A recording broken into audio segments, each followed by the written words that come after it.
നമസ്കാരം. ഇന്ത്യയിലെ വിമാന കമ്പനികൾ ലാഭക്കണക്കുകളിൽ പുറകോട്ടാണ്. അതിലെടുത്തു പറയേണ്ടത് നമ്മുടെ സ്വന്തം വിമാന കമ്പനിയായ എയർ ഇന്ത്യയുടെ കാര്യമാണ്. ഓരോ ദിവസവും വലിയ പരാതികളാണ് കമ്പനിക്ക് നേരെ ഉയരുന്നത്.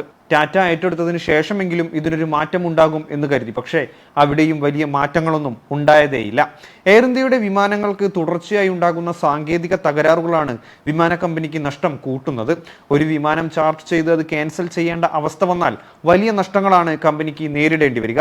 ടിക്കറ്റ് ബുക്ക് ചെയ്ത യാത്രക്കാർക്ക് പകരം വിമാനം അറേഞ്ച് ചെയ്തു കൊടുക്കണം, അടുത്ത വിമാനം പുറപ്പെടുന്നത് വരെയുള്ള താമസ സൗകര്യം ചെയ്തു കൊടുക്കണം, അങ്ങനെ തുടങ്ങി എല്ലാം പ്രൊവൈഡ് ചെയ്യുമ്പോൾ കമ്പനിയെ അത് വലിയ നഷ്ടത്തിൽ കൊണ്ടെത്തിക്കും. തുടർച്ചയായി ഇത്തരം സംഭവങ്ങൾ ഉണ്ടാകുന്നത് കമ്പനിയുടെ വിശ്വസ്തതയെ പോലും മോശമായി ബാധിക്കും. യാത്രക്കാരും വിശ്വസിച്ച് ഇത്തരം വിമാന കമ്പനിയെ ആശ്രയിക്കാതിരിക്കും. കഴിഞ്ഞ ദിവസം തന്നെ ഉണ്ടായ ഒരു സംഭവം ഒന്നെടുത്ത് പരിശോധിക്കാം. Dubai Kochi air India express വിമാനം കഴിഞ്ഞ ദിവസം അടിയന്തരമായി മസ്കറ്റിൽ ഇറക്കുകയായിരുന്നു. സാങ്കേതിക തകരാർ മൂലമാണ് ഇറക്കിയത് എന്നാണ് വിവരങ്ങളിൽ നിന്നും മനസ്സിലാവുന്നത്. ദുബായിൽ നിന്ന് വെള്ളിയാഴ്ച വൈകിട്ട് 5 മണിക്ക് പുറപ്പെട്ട IX436 വിമാനമാണ് പറന്നുയർന്ന് 1 മണിക്കൂറിന് ശേഷം മസ്കത്ത് വിമാനത്താവളത്തിൽ ഇറക്കിയത്. 200ഓളം യാത്രക്കാരായിരുന്നു വിമാനത്തിൽ ഉണ്ടായിരുന്നത്. സാങ്കേതിക തകരാറാണ് ഇറക്കാൻ കാരണമെന്നാണ് യാത്രക്കാരെ ആദ്യം അറിയിച്ചത്. ആദ്യ 2 മണിക്കൂറുകളോളം യാത്രക്കാർ മസ്കറ്റിൽ വിമാനത്തിനുള്ളിലായിരുന്നു. കൃത്യമായ മറുപടി നൽകാൻ ബന്ധപ്പെട്ടവർ തയ്യാറായിരുന്നില്ലെന്നും യാത്രക്കാർ പറയുന്നു. ഒടുവിൽ ബഹളം വെച്ചതോടെ 3 മണിക്കൂറിന് ശേഷം മുഴുവൻ പേരെയും പുറത്തിറക്കി ഹോട്ടൽ ലോഞ്ചിലേക്ക് മാറ്റുകയായിരുന്നു. ഇവർക്ക് ഭക്ഷണം ലഭ്യമാക്കുകയും ചെയ്തു. വിമാനത്തിനുള്ളിൽ ഭക്ഷണങ്ങളോ വെള്ളമോ വിതരണം ചെയ്യാൻ അധികൃതർ തയ്യാറായില്ലെന്നും യാത്രക്കാർ ആരോപിച്ചു. സ്ത്രീകളും കുട്ടികളും അടങ്ങുന്ന 100 കണക്കിന് യാത്രക്കാരാണ് മസ്കറ്റ് വിമാനത്താവളത്തിൽ കുടുങ്ങിക്കിടന്നത്. ചികിത്സയ്ക്കും മറ്റ് അടിയന്തര ആവശ്യത്തിനും പുറപ്പെട്ടവരാണ് വിമാനം അടിയന്തരമായി മസ്കറ്റിൽ ഇറക്കിയതിനാൽ ഏറെ ദുരിതത്തിലായത്.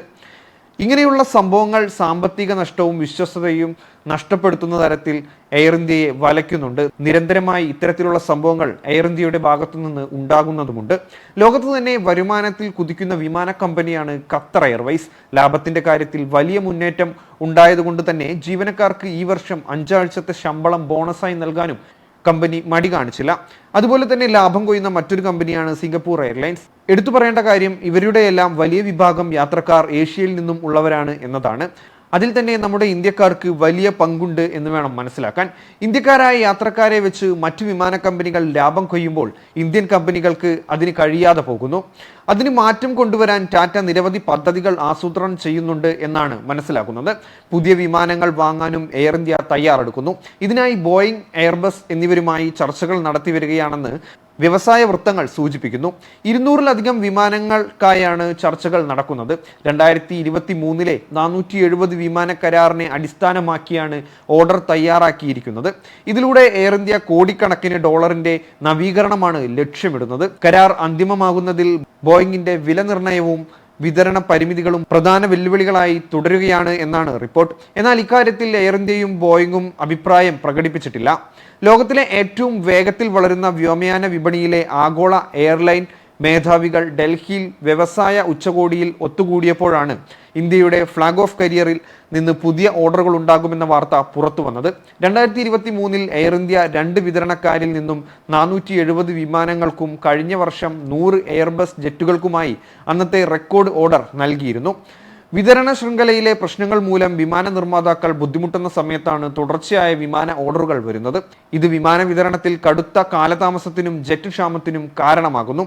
എയർ ഇന്ത്യയുടെ നവീകരണത്തിനായി പുതിയ വിമാനങ്ങൾ വാങ്ങേണ്ടത് നിർണായകമാണ്. നഷ്ടപ്പെട്ട വിപണി വിഹിതം തിരിച്ചുപിടിക്കാനുള്ള നവീകരണ പദ്ധതിയാണ് ഇപ്പോൾ കമ്പനി നടപ്പാക്കിക്കൊണ്ടിരിക്കുന്നത്. എന്തായാലും പുതിയ വിമാനങ്ങൾ വരുന്നത് മൂലം ഈ മേഖലയിൽ വലിയ മുന്നേറ്റം നടത്താൻ ഇന്ത്യൻ കമ്പനിക്ക് കഴിയുമെന്ന് പ്രതീക്ഷിക്കാം.